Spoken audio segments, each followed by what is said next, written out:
जय श्री श्याम, जय परमात्मा। आप लोगों को आज मैं अधिक मास और परमा एकादशी की कथा सुनाती हूँ। भगवान अधिक मास व्रत कथा, अधिक मास की शुक्ल पक्ष की एकादशी व्रत कथा। भगवान श्री कृष्ण बोले, हे धर्मपुत्र, अधिक मास के कृष्ण पक्ष की एकादशी का नाम परमा है। उस महात्मा की कथा ऐसे है। कंपल्यस नगर में सुमेधा नामक एक ब्राह्मण रहता था। उसकी स्त्री का नाम पवित्रा था। वह पतिव्रता थी, अतिथि सत्कार भी करती थी। आप भूखी रह जाती थी, कारण कि सुमेधा ब्राह्मण दरिद्र था। एक दिन कौंडिन्य मुनि उनके घर आए।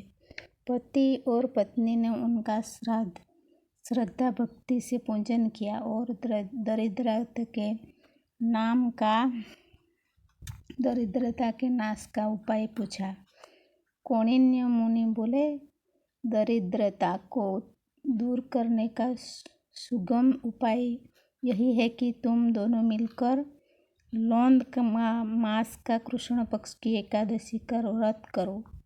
रात्रि को जागरण कर बिगड़ी प्राबंध्य को सवार लो। यक्ष राजा कुबेर ने परमा एकादशी का व्रत किया तो भगवान शंकर ने उसे भंडार बना दिया। 5 रात्रि व्रत उसके उत्तम है, तत्काल फल देने वाला है। ऐसा कहकर मुनि चले गए और ब्राह्मण ने परमा एकादशी का अमावस का व्रत किया।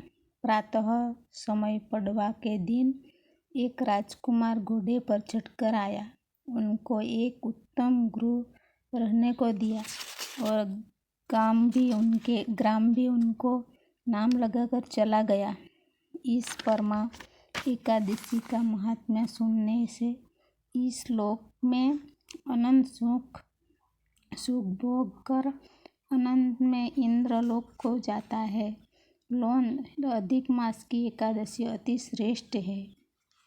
उसमें फलाहार ही करना है, चावल नहीं खाना है।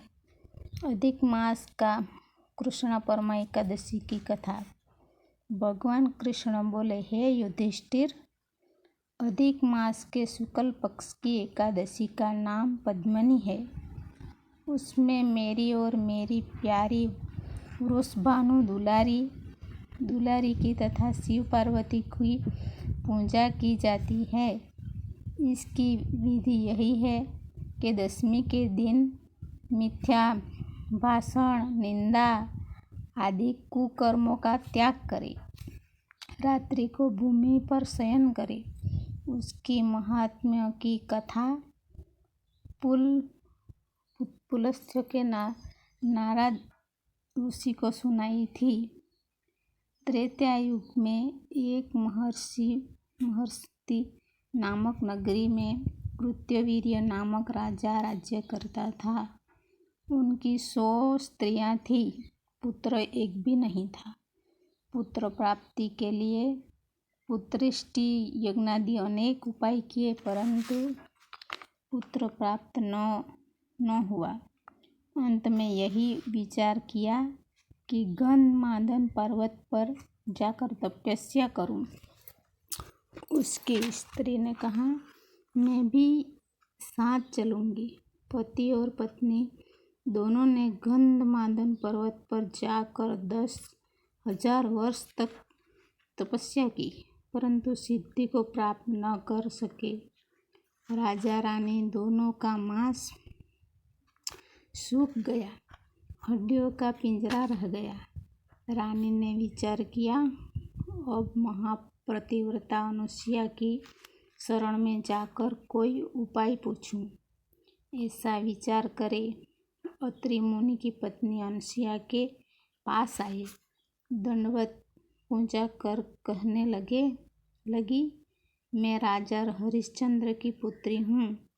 पति ने साथ तपस्या करने आई थी, परंतु 10,000 वर्ष व्यतीत हो गए। ये भगवान रूठे ही रहे, पुत्र एक न दिया। उनकी प्रसन्नता का उपाय कोई और बतलाओ, जिससे करने से हमारा कल्याण हो। अनुसुईया ने उत्तर दिया, अधिक मास मल मास को 32 मास के बाद आता है। उनके शुक्ल पक्ष की एकादशी का विधि पूर्वक व्रत करो। ऐसा अजय पुत्र मिलेगा जिसको रावण भी विजय न कर सकेगा। अंतः प्रमदा रानी ने पद्मिनी एकादशी का श्रद्धा से व्रत किया और कीर्ति वीर्य नामक पुत्र को प्राप्त किया। कीर्ति वीर्य ने महाप्रतापी राजा था। देवता दैत्य सब उनको प्रणाम करते थे। रावण जसों को विजय कर उसने अपने जेल में बंद कर दिया। पुलस्त्य मुनि के कहने से उसे छोड़ दिया था। अंततः सूत जी ने 88,000 ऋषियों यह कथा की नैमिषारण्य वन में सुनाई थी। जैसे अनेक रुई के पर्वतों हो और एक चिंगारी अग्नि की हो, वैसे अनंत जन्मों के पाप हो और एक पद्मिनी एकादशी व्रत का फल हो, दोनों एक समान शक्ति रखते हैं।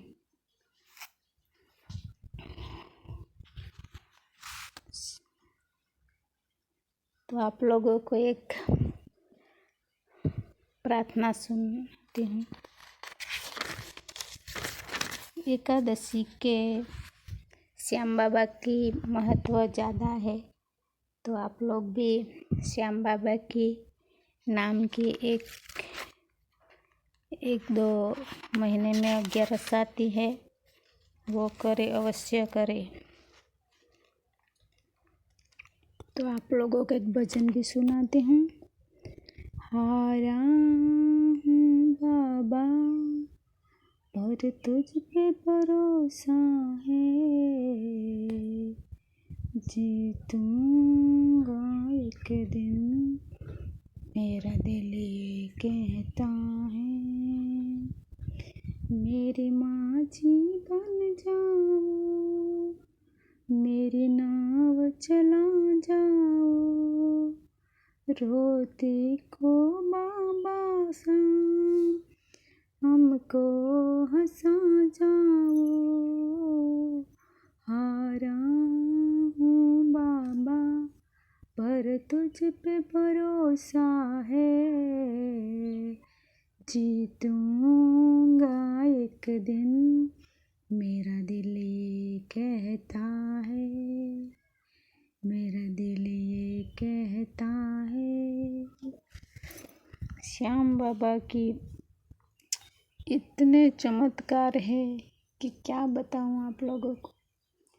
मैं श्याम बाबा की हर रोज़ चमत्कार देखती हूँ लाइव में।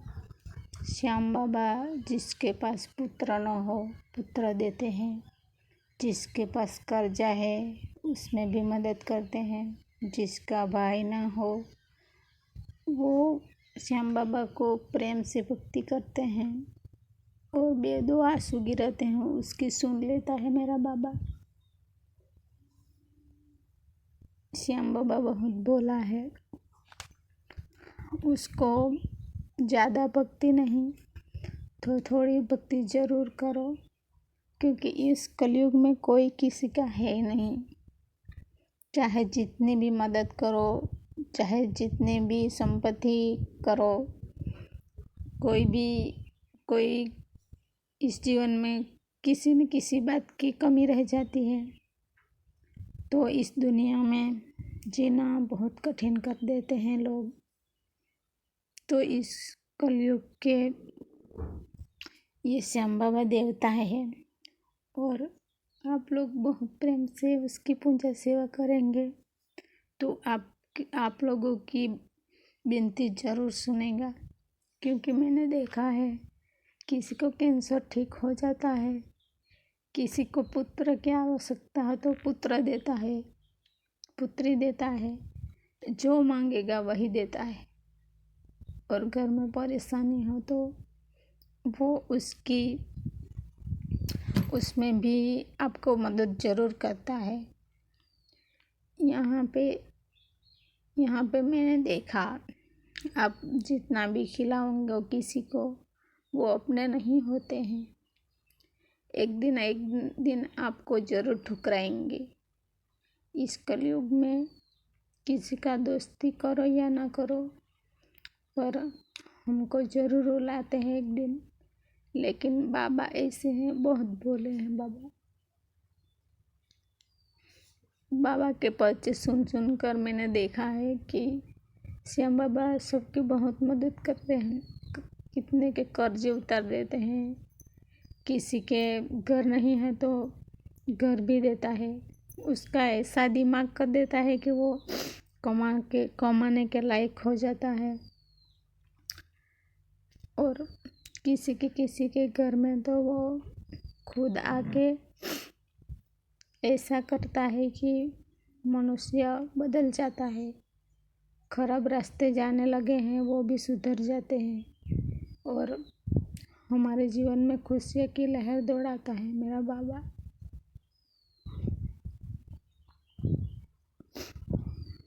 एक दिन एक लड़का 20 साल का है, 30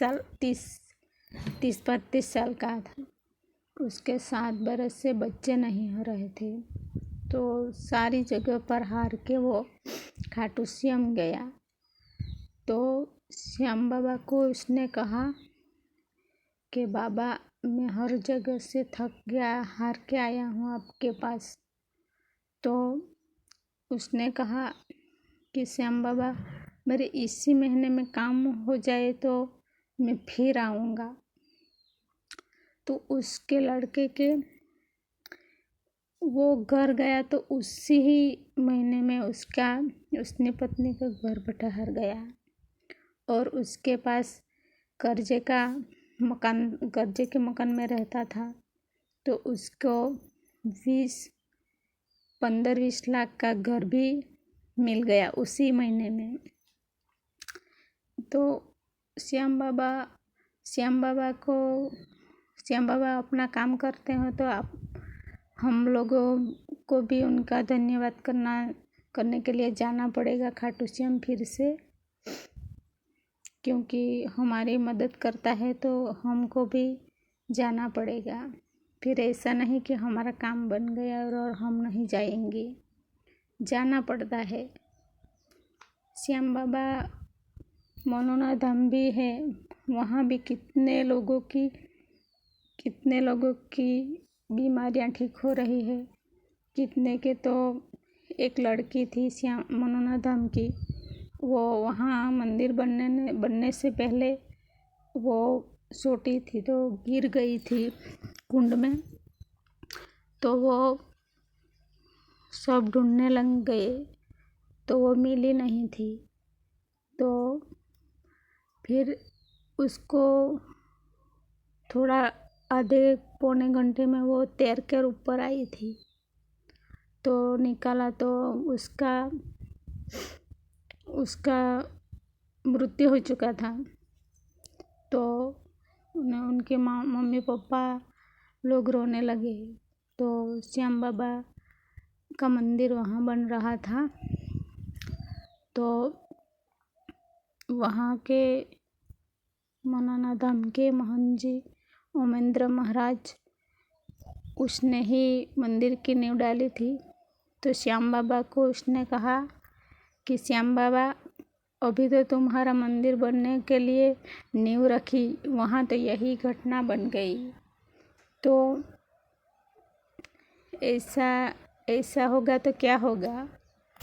तो श्याम बाबा को ओमन जी महाराज ने ही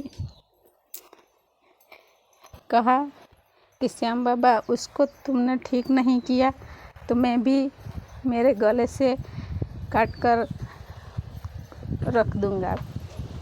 वो ओमेंद्र महाराज जी ने ऐसा वचन किया और मंदिर जहाँ बनने वाला था वहाँ श्याम बाबा का अरज करके पानी बनाया, जल बनाया, श्याम जल बनाया।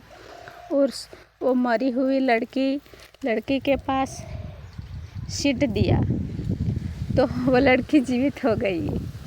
ऐसे तो कितने लोग हैं जीवित हो गए। ऐसे तो मैंने सब लोगों को सुना है कि कितने लोग तो जीवित भी हुए हैं। ऐसी तो क्या कितने लोगों की आंखें आ गई है, किसी के किडनी ख़त्म हो गई हो, किसी के एक फेफड़ा था तो 2 हो गया जन्म से, किसी को तो श्याम जल सूखने से ही कैंसर ख़त्म हो गया, कोई नहीं चल सकता था वो चलने लगा। ऐसा बहुत चमत्कार श्याम बाबा करते हैं। वो कोरोना काल में लॉकडाउन लग गया था तो श्याम बाबा के भक्त वो मनोना धाम वाले ओमेंद्र जी महाराज वहाँ आए थे। तो वो रोने लगा कि लॉकडाउन लग गया बाबा, मेरी 11 एक भी टूटी नहीं थी, अब मैं क्या करूँगा, ऐसा कह के वो रोने लगा था। तो श्याम बाबा उसके साथ ही चले गए और वहाँ अभी भव्य मंदिर, बहुत बड़ा मंदिर बन गया और लाखों की भीड़ में वहाँ श्याम भक्त आने लगे।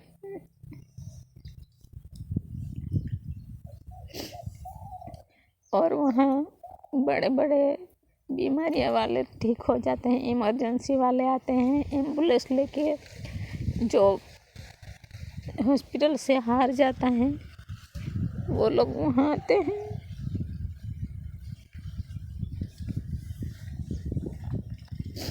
किसी के पास पैसा नहीं, बीमारियाँ लंबी हो तो जमीन जायदाद बेच के इलाज करवाते हैं। गरीब लोग कहाँ से इलाज कराएंगे। इस परिस्थिति में श्याम बाबा हमारे साथ खड़े हो जाते हैं। ऐसे मैंने कितने केस देखे हैं। श्याम बाबा हर जगह से, ऑस्ट्रेलिया, अमेरिका, बम्बे, ऐसे दूर दूर से लोग आने लगे। वहाँ बहुत लोग आते हैं। यहाँ राजस्थान में खाटू श्याम में भी बहुत आते हैं। हाँ, हमारे यहाँ सूरत में भी बहुत भक्त होने लगे हैं। श्याम बाबा हर जगह पर चमत्कार करने लगे हैं।